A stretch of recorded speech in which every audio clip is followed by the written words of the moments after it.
Nah, Ustadz, sekarang ini ada pertanyaan dari beberapa netizen yang sudah dikumpulkan. Nada izin bacakan ya, Ustadz? Enggak. Iya. Ustadz, saya tidak pernah percaya ramalan. Saya juga tidak pernah datang ke dukun atau paranormal. Tapi baru-baru ini saya mimpi batal menikah dengan calon suami saya. Apakah ini pertanda buruk ataukah hanya bunga mimpi saja, Ustadz? Apabila batalkan pernikahan, maka sama saja saya mempercayai mimpi ketimbang takdir. Ya, makanya kepada sahabat syar'id dimanapun Anda berada, ini mimpi ini ya banyak yang memang berasal dari bisikan setan. Ya, oleh karenanya sebagai antisipasi nih ada buat kita semua nih. Nabi mengajarkan idza ataita matji'aka falyatawaddo. Kalau sampeyan mau nyamperin tempat tidur buat istirahat, maka sebaiknya berwudu. Ini universal, baik yang dalam kondisi bersih maupun perempuan yang sedang menstruasi. Karena wudu ini bukan mau sholat, tapi wudu seperti mau sholat. Tujuannya apa? Tujuannya karena di antara tempat-tempat yang paling itu jin-jin mangkal demennya, ya ngecengnya, bukan hanya di kamar mandi, di WC, termasuk di tempat tidur.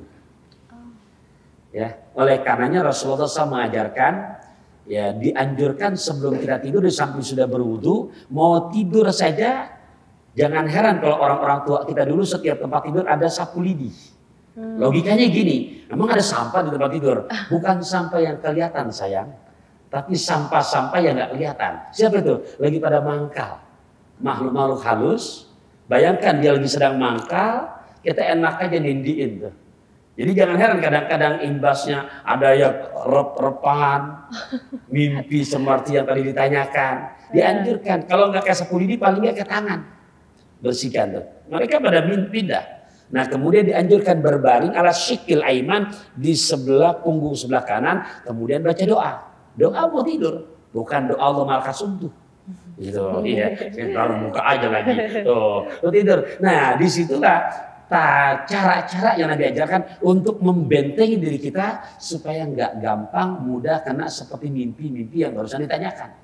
Nah sekalipun terjadi, Nabi menganjurkan mimpinya jelek nih. Kenapa? Orang udah nyebar undangan, kok mimpinya nggak jadi nikah? Gitu kan nggak lucu kalau dibatalin. Percaya sama mimpi itu syirik. Nah oleh karenanya Nabi mengajarkan apabila terjadi juga mimpi yang nggak bagus, Nabi menganjurkan di saat kamu terjaga, di saat kamu mendusin, ya ngapain? Dianjurkan menengok ke sebelah kiri, lantas memberikan isyarat membuang ludah. Ingat isyarat doang, bukan buang ludah. Ntar betul-betul lagi begitu kita mimpi digigit ular di sebelah kita nih teteh mama pada suaminya diludahin. Bukan, jangan salah, itulah yang Nabi ajarkan untuk menjadikan tameng di mana sekiranya itu mimpi buruk nggak terjadi kejadian sama kita. Begitu ya Ustaz, bisa jadi mimpi itu dari setan ya. Iya. Ustaz, kita lanjut ya Ustaz. Silakan. Ustaz, ada yang dilahirkan Islam, tumbuh besar dengan Islam, tapi di tengah jalan menjadi murtad atau kafir. Apakah itu tertulis di Lauhul Mahfuz ataukah penyimpangan takdir? Ya, jadi ada yang mubrom, ada yang mu'allak, itu takdir. Mubrom itu yang udah harga mati. Mana? Jodoh, maut, rezeki, musibah. Ini udah objektif udah. Tapi termasuk urusan hidayah, urusan ilmu, urusan males nyari rezeki, urusan kedul, itu kembali diserahkan kepada yang bersangkutan. Ya, contoh, ini kita ngaji di syar'id enak, ya. Mungkin yang menyimak habis sholat asar karena tayangan sore, apalagi lagi nggak puasa, masya Allah, nggak sempat ngaji ke majelis taklim, kita memberikan kemudahan lewat syar'id ini. Masya Allah, langsung bilang sama istri, apa? Neng, tolong dong, aki-aki bau gentelan, kopi yang kentelan. Cia, sambil ngopi tuh, nonton begini. Nata, dari yang nggak tahu jadi tahu. Ini, mohon maaf, ada kesempatan untuk merubah. Ini bukan termasuk yang tercatat dalam Lauhul Mahfuz. Termasuk juga yang tadi ditanyakan. Jadi, di dalam diri kita itu selalu ada dua pilihan. Antara yang positif dan negatif itu selalu berlawanan. Oleh karenanya di dalam anggota tubuh kita ada seperangkat yang sangat suci bersih, yaitu adalah hati. Nah, disinilah bagaimana kita betul-betul mengisi hati kita di saat asupan rohani kita full, ngaji jalan terus, baca Quran rajin sambil merenungkan maknanya, puasa sunnah dikerjakan, kemudian bangun malam walaupun minimal 2 rakaat dikerjakan, otomatis tuh imannya mantap. Di saat yang begitu, insya Allah akhirnya nggak akan bisa masuk untuk pindah akidah. Nah, kembali lagi, padahal kesempatan ada. Di meja tuh udah ada piringnya, udah ada nasinya, udah ada lauknya, tinggal nyendok. Cuman karena kita ogah nyendoknya, lantas akhirnya jadi murtad. Ini saya ngasih contoh, itu mah bukan salah Allah, Mas. Gitu ya, situ aja yang ogah kenyang. Itu begitu gambarannya yang ada. Masya Allah, cukup jelas ya, insya Allah ya, para pemirsa sahabat muslim di rumah. Oke Ustadz, pertanyaan selanjutnya ya Ustadz. Ustadz, ada manusia yang dilahirkan dengan pendek usia, pendek jodoh, ada pula yang ditakdirkan tak bisa memiliki keturunan. Ada juga yang ditakdirkan sebagai istri kedua, dan ada juga yang hidupnya diwarnai kawin cerai. Mengapa ada sebagian manusia yang tidak dikaruniai kehidupan sempurna? Jika mereka ridho dengan garis takdir tersebut, apa balasan Allah yang akan diberikan kepada mereka? Inilah hebatnya ajaran yang Nabi ajarkan kepada sahabat-sahabatnya. Jadi kalau ketemu sahabat tuh di pagi hari, Nabi sering bertanya, kaifa asbahtum? Bagaimana kabar sampean-sampean di pagi hari ini? Lihat jawaban sahabat. Jawabannya bukan, alhamdulillah baik, enggak. Alhamdulillah sehat, enggak. Jawaban sahabat apa? Asbahna mu'minina billah.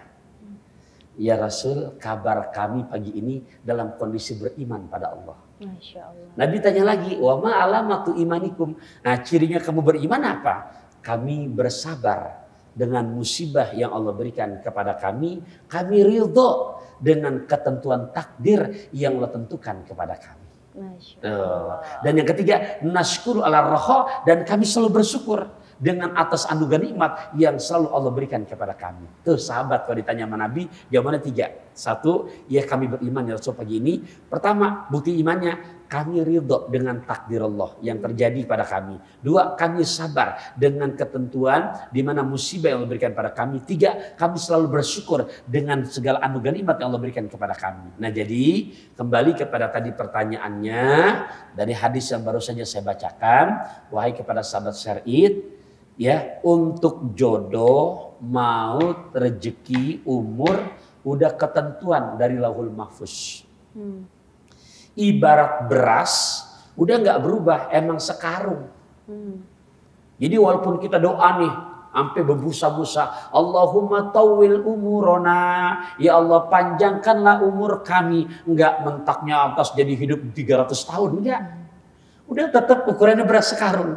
Tapi doa-doa yang kita minta pada Allah, ini yang bisa merubah ketentuan. Merubah gimana? Tetap berasnya mah isinya sekarung. Tapi isi berasnya bukan beras raskin. Apa sih beras raskin saja? Ya beras raskin jangankan manusia, ayam aja mematok milih. Tuh. Iya, saking gak enaknya. Maksudnya umur kita mau ditentukan dari Lauhul Mahfuz, ketentuannya 40 tahun. Tapi bagaimana dalam mengisi 40 tahun itu selalu isinya buat makhluk hidup yang lainnya menghasilkan manfaat. Ini bisa dirubah. Gitu, begitu Neng Nada. Luar biasa sekali ya Ustadz. Langsung aja Ustadz kita ke pertanyaan yang selanjutnya. Ustadz, ada koruptor yang sudah diganjar hukuman dan sudah melakukan taubat nasuha. Apakah pertobatan dia bisa merubah yang tercatat di Lauhul Mahfuz? Oke, bacakan Qurannya surat At-Tahrim ayat ke-8. Sekiranya semuanya paling nggak ada kata-kata taubatan nasuhanya sampai di situ boleh. Oke, siap. At-Tahrim ayat ke-8. At-Tahrim ayat 8 ya.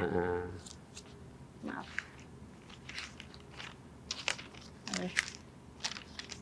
A'udzubillahi minasyaitonirrajim. Bismillahirrahmanirrahim. Ya ayyuhalladzina amanu tubu ilallahi taubatan nasuha. Oke, makasih ya. Iya. Ini penggalan ayat dari surat At-Tahrim ke-8 sahabat syariat. Jadi jawabannya seorang koruptor yang dia sudah menjalani hukuman, lantas dia bertobat dengan taubatan nasuha, apakah dia bisa merubah daripada takdir? Nah, ini contohnya. Jadi termasuk ayat yang tadi dibacakan, garansi langsung dari Allah, di saat taubatan nasuha pasti Allah menerima taubatnya. Selama napasnya belum sampai ke kerongkongan, dia bisa merubah takdirnya, maksudnya merubah pola hidupnya. Ada dua pilihan, ada yang ke kanan, ada yang ke kiri. Tapi dia lebih memilih ke kanan. Kenapa? Dengan sebab kemarin hukuman, kemarin rasa malunya menjadi pelajaran, ini masih bisa diperbaiki. Luar biasa, terima kasih Ustadz atas pencerahannya. Sahabat Muslim jangan kemana-mana karena kita akan kembali lagi tetap di Share It.